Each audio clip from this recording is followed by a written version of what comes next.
everybody. Welcome back to day 20. Oh my God, we only got 8 more days. Or is it 9 more days? It depends on the leap year.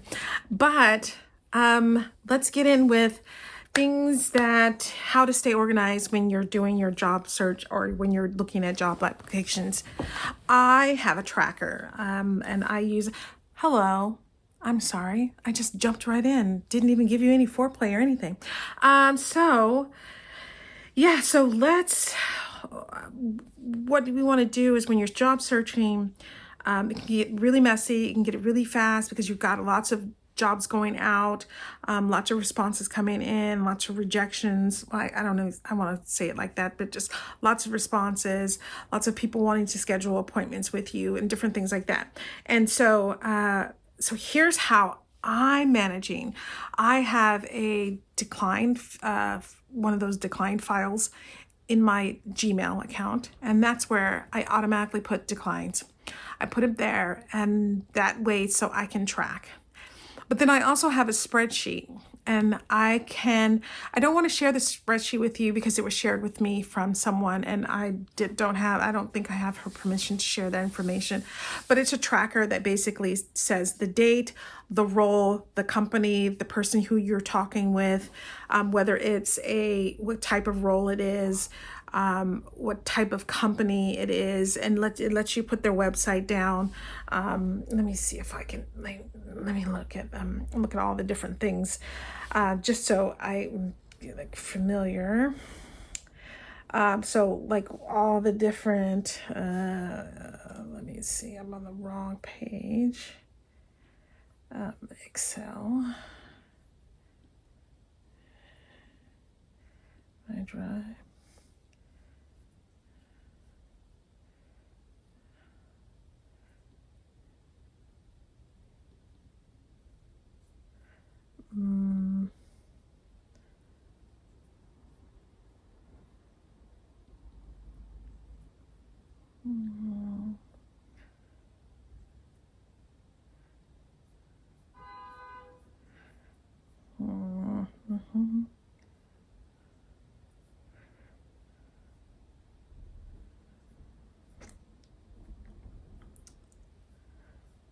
Anyway, so it, sorry, it took a long pause. But it like lists out all those different things, whether or not it's remote, in office, hybrid, and then what are some of the notes, who you spoke with, what type of feedback did you get from the company, what are some of the red flags or different things like that.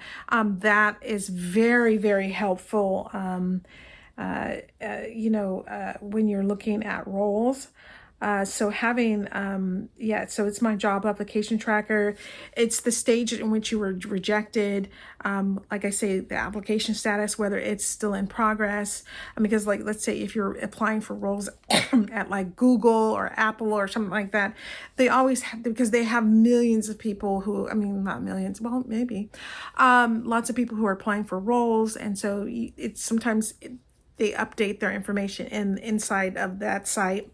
So, and then there's if it's contract, what's the salary range, what's the network, was it network, and who did you get the network information from, and any contact info which you can relate just for yourself, and any kind of notes that you want to take on the role. So all these different things really help out when you're keeping a track of the jobs in the roles, and this is a way for you to stay organized, right? Organization and these types of roles are really important because there's nothing like working on something and you seeing the benefits of your hard work. Like you can see, like if you went through 200 or 2,000 job interviews and you finally landed your role. So, when you're organized, it equals less stress because you know which roles, like when somebody responds to you, you know what that role is for.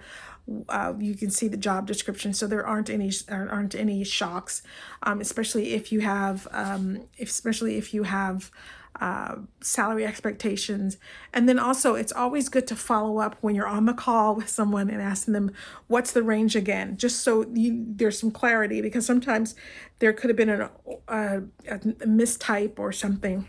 So yeah, keep a spreadsheet, create your own spreadsheet to track your jobs, track deadlines, and responses, and or even responses, rejections, or whatever. You can put those in a separate email, or you can keep them in a tracker, and just jot down any interview tips or anything like that that you want to note.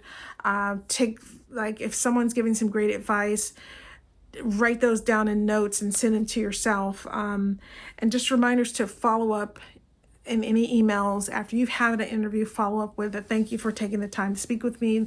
Those things are really key in moving forward, because it's about good customer service, because you want them to note that you value them for taking the time out to speak